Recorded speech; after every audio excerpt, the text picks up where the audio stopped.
ഈ താരിഫ് ഉയർത്തിയതിന് ശേഷം ഇന്ത്യയുടെ വ്യാപാര നയങ്ങളിൽ ചില മാറ്റങ്ങൾ വരുന്നു. അതായത് അമേരിക്ക വേണ്ട, ഇനി അമേരിക്കൻ വ്യാപാര വിപണികൾ നമുക്ക് വേണ്ട, മറ്റ് രാജ്യങ്ങളെ ആശ്രയിക്കാം എന്നുള്ളൊരു നിലപാട് ഇന്ത്യ സ്വീകരിക്കാൻ ഒരുങ്ങുന്നു എന്നുള്ള റിപ്പോർട്ടുകൾ പുറത്തു വരുന്നു. എന്താണ് അമേരിക്കയെ മാറ്റി നിർത്തിക്കൊണ്ട് ഇന്ത്യക്ക് എങ്ങനെ ലോക വിപണി കൈകാര്യം ചെയ്യാനുള്ള ഒരു കഴിവ് ഉണ്ടോ ഇപ്പോൾ നിലവിലത്തെ അവസ്ഥയിൽ?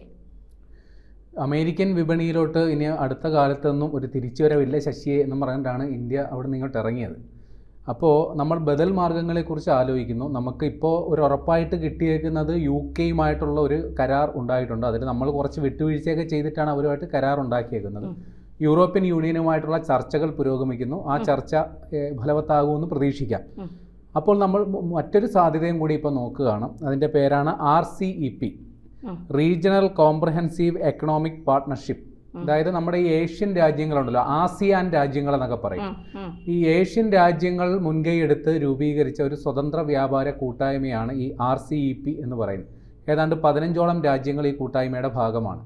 അപ്പോൾ ആ സ്വതന്ത്ര വ്യാപാര കരാർ ആയതുകൊണ്ട് തന്നെ അത് ഒരു പക്ഷേ ഇന്ത്യൻ താല്പര്യങ്ങൾക്ക് വിരുദ്ധമായി തീർന്നേക്കും എന്ന് കണ്ട് ഇന്ത്യ അതിൽ നിന്ന് കരാർ ഒപ്പിടാതെ 2019 ആ കൂട്ടായ്മയിൽ നിന്ന് പുറത്തേക്ക് പോകുന്നിരുന്നു. എന്നാൽ ആ RCEP കൂട്ടായ്മയിൽ തിരിച്ച് കയറി നമ്മുടെ ഇപ്പോഴത്തെ പ്രതിസന്ധി പരിഹരിക്കാൻ പറ്റുമോ എന്നുള്ള ഒരു സാധ്യതയാണ് ഇപ്പോൾ ഇന്ത്യ പരീക്ഷിക്കുന്നത്. ഇനി ഒരു കഥ പറയാം. ചൈന അമേരിക്കയാണല്ലോ ആദ്യം വ്യാപാര യുദ്ധം തുടങ്ങിയത്. ആ സമയത്ത് ട്രംപ് ചൈനയ്ക്കെതിരെ ഏതാണ്ട് 239% വരെ നികുതി പ്രഖ്യാപിച്ചിരുന്നു. അപ്പോൾ ചൈനയിൽ നിന്ന് അമേരിക്കയിലോട്ട് കൊണ്ടുവരുന്ന ഉൽപ്പന്നങ്ങളിൽ ഏറിയ പങ്കുള്ളത് ഇലക്ട്രോണിക്സ് ഉൽപ്പന്നങ്ങളും അല്ലെങ്കിൽ അതിൻ്റെ അസംസ്കൃത വസ്തുക്കളുമാണ് ഏറിയ പങ്കും വരുന്നത്. പ്രധാനമായിട്ടും വരുന്നത് ഐഫോൺ. ഈ അമേരിക്കയ്ക്ക് ഐഫോൺ ഇല്ലാണ്ട് പറ്റില്ല. കാരണം അവിടെ കുടുംബത്തിൽ 5 പേരുണ്ടെങ്കിൽ 5 പേരുടെയും കയ്യിൽ ഒരു ഐഫോൺ ഇല്ലെങ്കിൽ എന്തോ പോലെയാണ്. $100 ഉള്ളൂ അവിടെ ഒരു ഐഫോണിൻ്റെ വില. അപ്പോൾ ഈ ഐഫോൺ അതിൻ്റെ പ്രധാന നിർമ്മാണ ഹബ്ബ് ചൈനയായിരുന്നു. അപ്പോൾ ചൈനയ്ക്കെതിരെ അമേരിക്ക വ്യാപാര യുദ്ധം പ്രഖ്യാപിച്ചു കഴിഞ്ഞപ്പോൾ ഈ ഐഫോണുകളെ അത് വല്ലാണ്ട് ബാധിച്ചു. കാരണം ഇത്രയും വലിയൊരു നികുതിയൊക്കെ മുടക്കി ചൈനയിൽ നിന്ന് ഈ ഐഫോൺ അമേരിക്കയിൽ എത്തിക്കഴിഞ്ഞാൽ അതിൻ്റെ വില എന്ന് പറയുന്നത് $100 എന്നുള്ളത് $500-600 ആയിട്ട് മാറും. അപ്പോൾ ഉറപ്പായിട്ടും ഐഫോണിൻ്റെ വിൽപ്പന പ്രതിസന്ധിയിലാകും. ഈ ഒരു ഘട്ടത്തിൽ ആപ്പിൾകാർ ഒരു തന്ത്രം പ്രയോഗിച്ചു. ഇവർ അതിൻ്റെ അസംബ്ലിങ് അതേപോലുള്ള പരിപാടികളിലൊക്കെ നേരെ ഇന്ത്യയിലേക്ക് കൊണ്ടുവന്നു. എന്നിട്ട് ഈ ചൈനയിൽ നിന്ന് അല്ലെങ്കിൽ അവിടെ നിന്ന് നിർമ്മിച്ചുകൊണ്ടിരുന്ന ഐഫോണെല്ലാം ഇന്ത്യയിൽ അസംബിൾ ചെയ്തിട്ട് ഇവിടെ നിന്ന് കയറ്റുമതി ചെയ്തു. അപ്പോൾ ചുരുക്കി പറഞ്ഞാൽ അവർക്ക് കാര്യം നടന്നു. കാര്യം ഇന്ത്യയുമായിട്ട് അമേരിക്കയ്ക്ക് വ്യാപാര യുദ്ധം ഉണ്ടായില്ല. ഇതേ വിലയ്ക്ക് തന്നെ ഐഫോൺ അവിടെ വിൽക്കാൻ പറ്റി. വലിയ പ്രശ്നങ്ങളില്ലാണ്ട് കാര്യങ്ങൾ പോയി. ഇത് ഇന്ത്യക്കൊരു സാധ്യതയാണ് ഇപ്പോൾ തുറന്നു നൽകുന്നത്. കാര്യം നേരത്തെ പറഞ്ഞതുപോലെ ഐഫോൺ ഏതാണ്ട് 18.6 മില്യൺ ഐഫോണാണ് അമേരിക്ക ചൈന വ്യാപാര യുദ്ധം നടന്ന സമയത്ത് ഇന്ത്യയിൽ നിന്ന് കയറ്റി അയച്ചത്. ആ സമയത്ത് അമേരിക്കയിലെത്തിയ ഏതാണ്ട് 78% ഐഫോണുകളും ഇന്ത്യയിൽ നിന്നായിരുന്നു. സമാനമായൊരു സാഹചര്യമാണ് ഇപ്പോൾ ഇന്ത്യയുടെ മുമ്പിലുള്ളത്.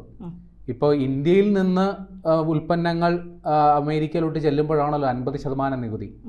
നമ്മുടെ ഈ ഉൽപ്പന്നം ഇപ്പോൾ ഉദാഹരണത്തിന് ശ്രീലങ്കയുമായിട്ട് അമേരിക്കയ്ക്ക് പ്രശ്നങ്ങളൊന്നും ഇല്ലെന്നിരിക്കട്ടെ. നമ്മുടെ ഇന്ത്യയിലുള്ള ഉൽപ്പന്നങ്ങൾ ശ്രീലങ്കയിൽ എത്തിച്ച് അവിടെ എന്തെങ്കിലും ചെറിയൊരു മോഡിഫിക്കേഷൻ വരുത്തി ആ സാധനം അമേരിക്കയ്ക്ക് കൊടുത്താൽ അമേരിക്കയ്ക്ക് സന്തോഷമാകുമല്ലോ. മെയ്ഡ് ഇൻ ശ്രീലങ്ക എന്നായിരിക്കുമല്ലോ, മെയ്ഡ് ഇൻ ഇന്ത്യ കാണുമ്പോഴല്ലേ പ്രശ്നമുള്ളൂ.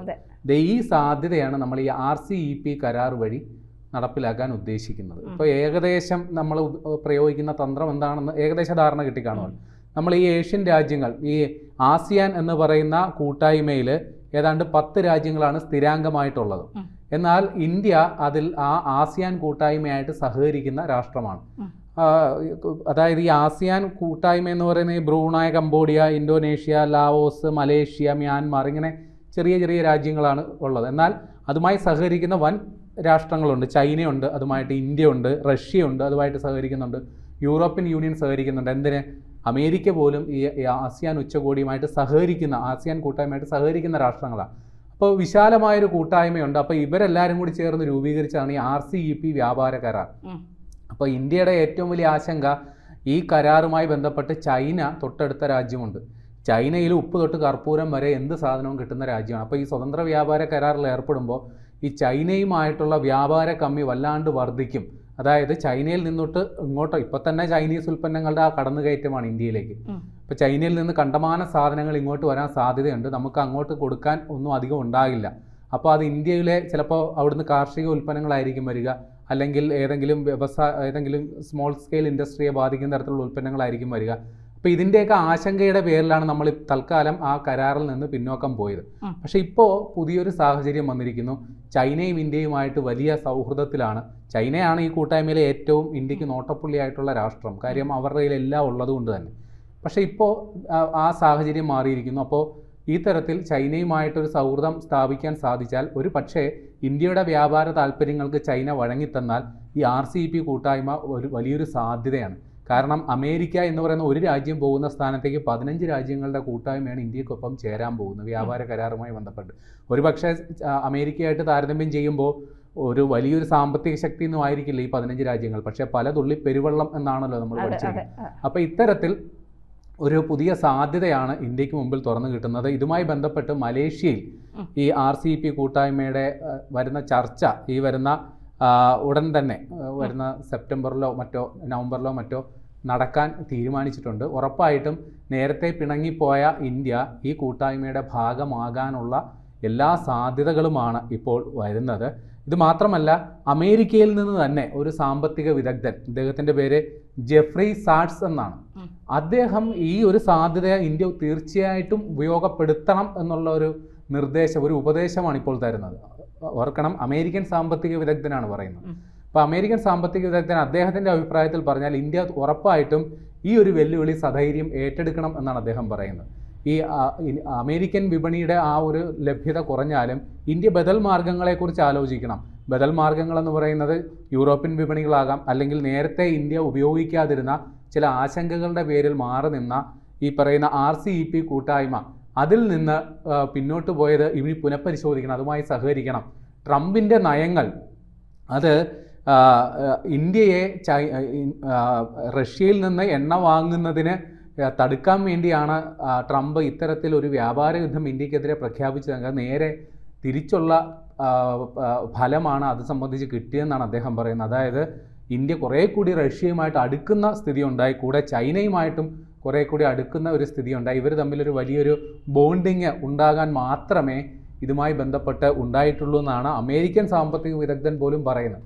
അപ്പോൾ ബോധമുള്ളവരൊക്കെ പറയുന്നുണ്ട് ഇത്തരത്തിൽ ഒരു സാധ്യത ഉണ്ടെങ്കിൽ അത് തീർച്ചയായിട്ടും പ്രയോജനപ്പെടുത്തണം. പക്ഷേ ഇന്ത്യയുടെ ചില ആശങ്കകൾ ഈ RCEP കരാറുമായി ബന്ധപ്പെട്ട് ഉണ്ട് എന്നുള്ളത് വസ്തുത തന്നെയാണ്. പ്രധാനമായും നമ്മുടെ ഫാർമസ്യൂട്ടിക്കൽ, നമ്മുടെ മരുന്ന്, ഇപ്പോൾ അമേരിക്കയിലോട്ട് ഏറ്റവും കൂടുതൽ മരുന്ന് 40% അമേരിക്ക ഉപയോഗിക്കുന്ന മരുന്നുകൾ കയറ്റി അയക്കുന്ന ഇന്ത്യയാണ്. അപ്പോൾ ഇന്ത്യയുടെ മരുന്ന് കമ്പനികൾക്ക് ഈ RCEP കരാർ വന്നു കഴിഞ്ഞാൽ ഒരു വെല്ലുവിളിയുണ്ട്. കാരണം ചാത്തൻ മരുന്നുകൾ മുതൽ അന്താരാഷ്ട്ര നിലവാരമുള്ള മരുന്നുകൾ വരെ ഉണ്ടാക്കുന്ന ഒരു സ്ഥാപനമാണ് ചൈന. അവിടെ അടിച്ചിറക്കുന്ന ഒരു സ്ഥാപനമാണ്. അപ്പോൾ അവരുടെ മരുന്നുകളടക്കം ഇങ്ങോട്ട് കടന്നു വരാൻ സാധ്യതയുണ്ട്. അതേപോലെ തന്നെ നമ്മുടെ IT അധിഷ്ഠിത ഉൽപ്പന്നങ്ങൾ അതും ചൈനയിൽ ധാരാളമുണ്ട്. അതും ഒരു വെല്ലുവിളി നേരിടുന്നതാണ്. പിന്നെ നമ്മുടെ ഇപ്പോൾ ഇന്ത്യ എന്തുകൊണ്ടാണ് അമേരിക്കയുമായിട്ട് വ്യാപാര കരാർ ഉണ്ടാകാതിരിക്കാനുള്ള പ്രധാന കാരണം എന്ന് പറഞ്ഞാൽ അവിടെ ഈ ജനിതക പരിവർത്തനം വരുത്തിയ കാർഷിക ഉൽപ്പന്നങ്ങൾ, അതിപ്പോൾ പാലടക്കം ഉള്ള സാധനങ്ങൾ ഇങ്ങോട്ടേക്ക് വരാം എന്നുള്ള ഒരു സാധ്യത, ആ ഒരു ഭീതി കൊണ്ടാണ് നമ്മൾ ആ കരാറിലേക്ക് വന്നത്. പക്ഷേ ഇതേ സാധനങ്ങൾ ലോഡ് കണക്കിന് ചൈനയുടെ കയ്യിലും ഇരിപ്പുണ്ട്. അപ്പോൾ അതും ഇങ്ങോട്ട് വന്നു കഴിഞ്ഞാൽ ഇന്ത്യയെ സംബന്ധിച്ച് അതും ഒരു ഭീഷണിയുള്ള കാര്യം തന്നെയാണ്. പക്ഷേ അങ്ങനെ ഒരു സാധ്യത ഇല്ല എങ്കിൽ, അങ്ങനെ ഒരു വെല്ലുവിളി ഇല്ല എങ്കിൽ ഉറപ്പായിട്ടും ഇന്ത്യക്ക് ഏതാണ്ട് 5161 ബില്യൺ കയറ്റുമതിക്കുള്ള സാധ്യതയാണ് ഈ RCEP കരാർ മൂലം ഉണ്ടാകുന്നത്. അത് ഇപ്പോൾ ഉള്ള കയറ്റുമതിയുടെ അതായത് ഇപ്പോൾ ഈ ഏഷ്യൻ രാജ്യങ്ങളോടുള്ള കയറ്റുമതിയുടെ ഏതാണ്ട് 10 മടങ്ങായിട്ട് വർദ്ധിക്കും. അപ്പോൾ ഇങ്ങനെ ഒരു ധാരണ ഉണ്ടായാൽ, അത് ഇന്ത്യക്ക് അനുകൂലമായ വ്യവസ്ഥകളോടുകൂടി ഉണ്ടായാൽ, അത് ഇപ്പോൾ ഉണ്ടായ അമേരിക്കയുമായി ഉണ്ടായ പ്രതിസന്ധി അത് നമുക്ക് എന്നേക്കുമായി മറന്നേക്കുന്ന രീതിയിലേക്കുള്ള കാര്യങ്ങളെത്തും. അപ്പോൾ നമുക്ക് ശുഭപ്രതീക്ഷയോടെ കാത്തിരിക്കാം.